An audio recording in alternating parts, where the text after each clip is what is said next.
The Pokemon Scarlet and Violet trailer has just come out, the new one, and now we have a lot more information about the upcoming games. And we are now going to do a detailed analysis of it. So, the region is called Paldea, and the game footage has definitely improved.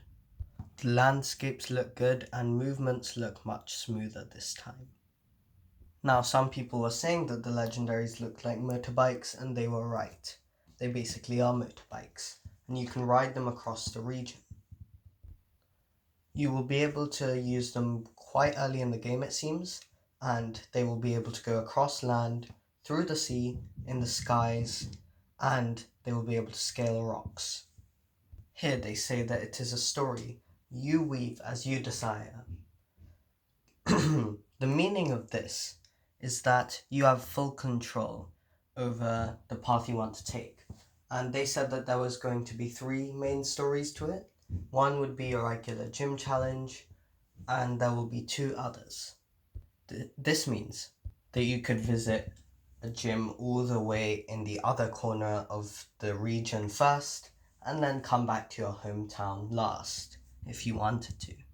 Also in the corner we can see the region map, which is clearly a copied Iberian Peninsula, where we can see mountainous regions in the north and grasslands and things in the center and south.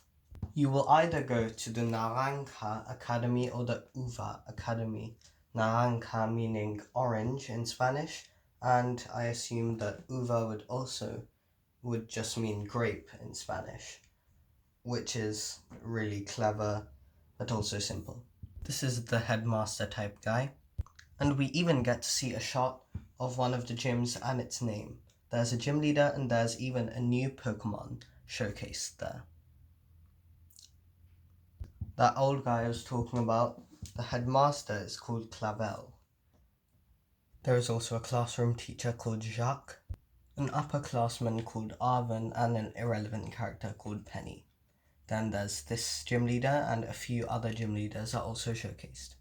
Now some new Pokemon are also showcased, like Paldean Wooper. This new poison ground type is the same type as Nidoking, and it says in its entry that they've put on the official website that it has adapted to living inland in things like bogs after the seed became less available to it, as they said, and it has a poisonous film coating, which is really cool to see Wooper get a new form, and I'd like to see the Quagsire. Maybe we'll even get a different type of Pokemon. We also have this dog Pokemon, or canine Pokemon, and it is made out of dough. And it breathes yeast, which is apparently very useful, so they're not just going to eat it, they're going to keep it and then use the yeast that it produces. And this is probably the coolest one, but some people may like it, some people may not. It is a land whale, which is really cool. And it has a giant jaw, and it also seems to have those things that whales have to catch little food like shrimps and things. And it is called Titan, and it is an ice type. This is the Pokedex, and the Pokedex seems to have separate book-like things for Pokemon that are registered, and it looks really cool with a cool background and a scenic picture. Then they talk about the multiplayer. The multiplayer is really in-depth, and it works across both versions. Here we see a player being beamed down to another player. You're probably going to see two different things depending on whose console you're using. Like probably if you're calling a friend and you're both at this, the friend is going to see you appear and you're going to see the friend appear through this beam. You can have up to 4 people there at a time, and they seem to be showing off emotes quite a lot in this trailer, to be honest. Now, if we go further, you can see that you can race each other using your respective legendary, and it makes both of them look very cool. And here is the Terrestal Phenomenon. which is the new phenomenon.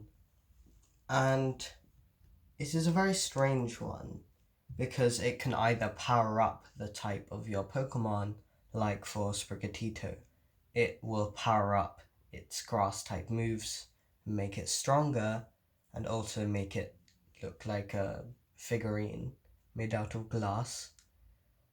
But some other Pokemon can change typing.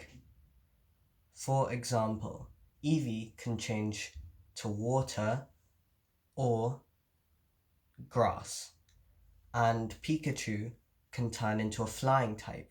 Yes, it has crystal balloons and it floats. Oh, here it is. Here you can see it. It's going to terrestrialize, and he has become flying type.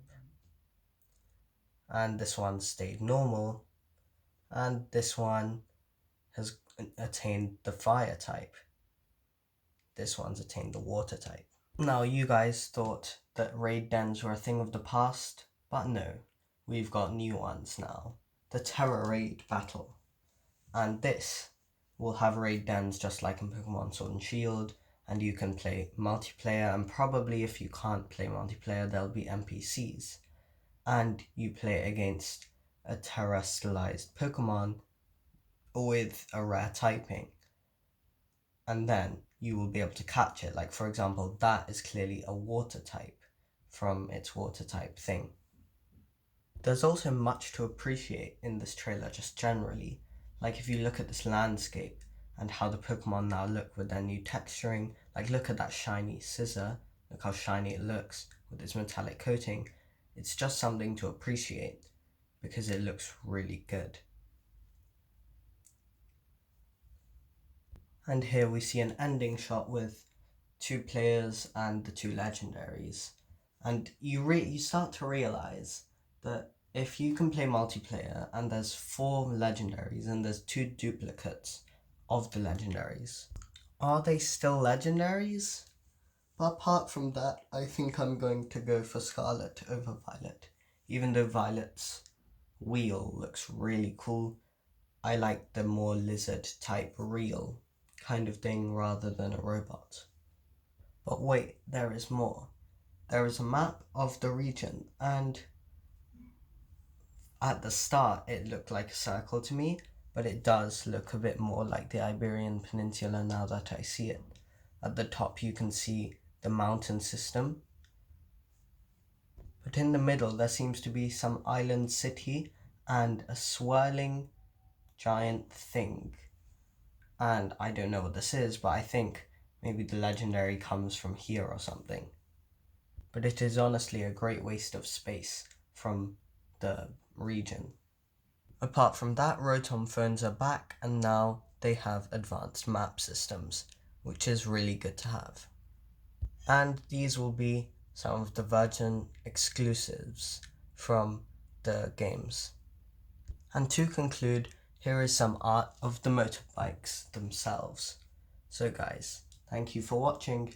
Please like and subscribe, and I'll see you in the next one. Bye.